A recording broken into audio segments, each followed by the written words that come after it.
আসসালামু আলাইকুম। আশা করি সকলেই ভালো আছেন। সুপ্রিয় চাকরি প্রত্যাশী ভাই ও বোনেরা, হিসাব মহানিয়ন্ত্রকের কার্যালয়ে কিন্তু বর্তমানে আবেদন চলমান রয়েছে। এটি কিন্তু বিশাল বড় একটি নিয়োগ সার্কুলার। প্রায় ৬০০ র কাছাকাছি পদের রয়েছে এই নিয়োগ সার্কুলারে। বিশাল বড় একটি নিয়োগ সার্কুলার, যেটা কিন্তু আগস্ট মাসের একটি নিয়োগ সার্কুলার। তো আপনারা এই সার্কুলারটা দেখবেন, শেষ পর্যন্ত দেখবেন। এখানে অডিটর পদে ৩৭৮ টি পদ রয়েছে, অনার্স ডিগ্রি পাশে আবেদন। এছাড়াও নিচের দিকে যদি আমি আপনাদেরকে দেখাই, এখানে কিন্তু কম্পিউটার অপারেটর, জুনিয়র অডিটর নিয়োগ দেওয়া হবে। এখানে ডাটা এন্ট্রি কন্ট্রোল অপারেটর রয়েছে, ড্রাইভার রয়েছে। এগুলো কিন্তু শুধুমাত্র এইচএসসি পাশে আবেদন করা যায়। নিচের দিকে যদি আমরা আসি, নিচের দিকে আরও কিছু পদের সংখ্যা রয়েছে।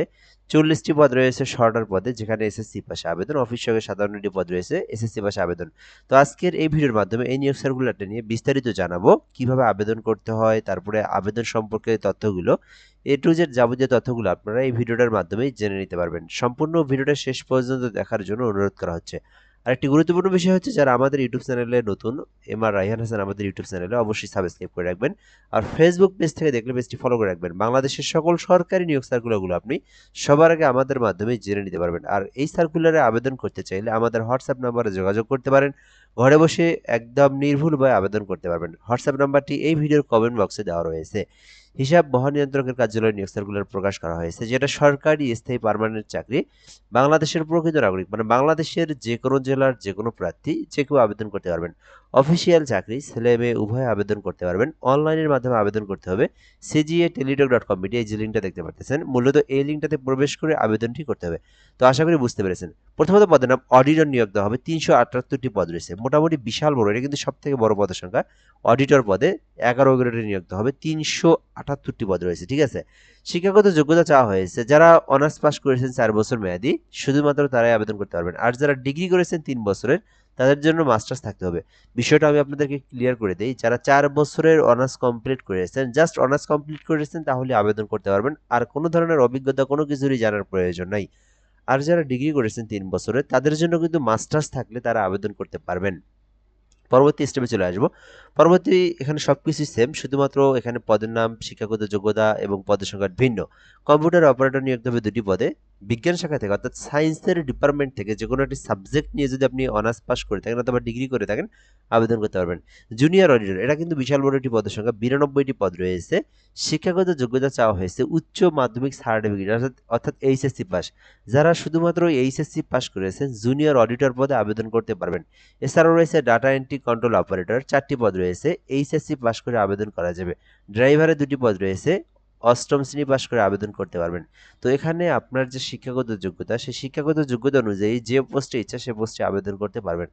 পরবর্তী যদি আমরা চলে আসি, শর্টার পদ রয়েছে ৪০টি পদ রয়েছে। যারা এসএসসি পাস করে সরকারি চাকরির আবেদন খুঁজতেছেন, অবশ্যই আপনার শর্টার পদে আবেদন করতে পারবেন। এখানে কিন্তু আলাদা কোনো এক্সপিরিয়েন্সের প্রয়োজন নাই, জাস্ট এসএসসি পাস করলেই শর্টারে আবেদন করা যাবে। ৪০টি পদ রয়েছে। অফিস সহায়ক পদ রয়েছে সাধারণটি, যেখানে শুধুমাত্র এসএসসি পাস করে আবেদন করা যাবে। তো এখানেও মোটামুটি আপনার অনেকগুলো পদের সংখ্যা রয়েছে। আপনার যে শিক্ষাগত যোগ্যতা, এসএসসি, এইচএসসি, অনার্স ডিগ্রি, যেটাতে আপনার শিক্ষাগত যোগ্যতা অনুযায়ী আপনার পদের সংখ্যা রয়েছে, আপনি সেটাতে আবেদন করতে পারবেন। আবেদন কিভাবে করবেন, আবেদনের প্রসেস সম্পর্কে বলে দেই, এবং বয়স সময়সীমা। এখানে প্রথমত রয়েছে বয়স। বয়স থাকতে হবে ১৮ থেকে ৩২, তাহলে আবেদন করতে পারবেন। এর পরের প্রসেসে রয়েছে এখানে আবেদনের সময় এবং সীমা। বর্তমানে আবেদনটা চলমান রয়েছে। এই আবেদনটা এই আগস্ট মাসের ২৭ তারিখ পর্যন্ত করা যাবে, অর্থাৎ এই মাসের ২৭ তারিখ পর্যন্ত আবেদনটি করতে পারবেন, ঠিক আছে। কিভাবে আবেদন করবেন, আবেদনের লিঙ্ক যেটা, অর্থাৎ আবেদনের প্রসেস যেটা, আপনারা যারা নিজেরা অ্যাপ্লিকেশন করতে পারেন, যে কোনো একটি ব্রাউজারে গিয়ে cgaTeletalk.com এই যে লিঙ্কটা দেখতে পারতেছেন, এই লিঙ্কটা লিখে সার্চ করলেই আবেদনের ফর্ম পেয়ে যাবেন। এখান থেকে আপনার সকল পার্সোনাল, এডুকেশনাল কোয়ালিফিকেশন, আদারওয়াইজ ছবি স্বাক্ষর দিয়ে আবেদন সম্পূর্ণ করবেন। আর যারা নিজেরা আবেদন করতে পারেন না, তাদের জন্য তো আমি বলেই দিলাম, আমাদের হোয়াটসঅ্যাপ নাম্বারটি কমেন্ট বক্সে দেওয়া রয়েছে, অথবা আমি এখান থেকেও দেখাই দিচ্ছি। এই নাম্বারটিতে যোগাযোগ করে ঘরে বসে থেকে বাংলাদেশের যে কোনো সরকারি চাকরির আবেদন নির্ভুল উপায়ে করে নিতে পারবেন। আচ্ছা, পরবর্তী স্টেপ হচ্ছে যারা নিজেরা আবেদন করবেন, আবেদনটি সম্পূর্ণ হয়ে গেলে সরকারি ফি জমা দিতে হবে, আপনারা এটা জানেন। এখানে প্রথম অডিটর পদে আবেদন করলে ১৬৮ টাকা জমা দিতে হবে, এবং নিচের পদের আবেদন করলে আপনার 112 টাকা, অর্থাৎ আপনার 13 থেকে 16 গ্রেডের মধ্যে আবেদন করলে 112 টাকা। আর অফিস থেকে আবেদন করলে আপনাকে 56 টাকা জমা দিয়ে আপনি পেমেন্ট কমপ্লিট করতে পারবেন। আর এখানে পেমেন্ট করার প্রসেসটাও বলে দেওয়া রয়েছে যে প্রথমত আপনাদেরকে সিজিএ ইউজার আইডি লিখতে হবে, তারপর 163 নাম্বার সেন্ড করতে হবে। সেন্ড করলে একটা পিন নাম্বার দেওয়া হয়, তারপর আপনার পিন নাম্বার দিয়ে আবার এই যে এই নাম্বারে সেন্ড করলে আপনার পেমেন্টটাও সম্পূর্ণ হয়ে যাবে। তো আশা করি বুঝতে পেরেছেন, যারা আবেদন করবেন দ্রুত সময়ের মধ্যে আবেদনটি করে রাখতে পারেন। সরকারি চাকরি স্থায়ী একটি নিয়োগ সার্কুলার। আশা করি বুঝতে পেরেছেন। ভালো থাকবেন। আসসালামু আলাইকুম।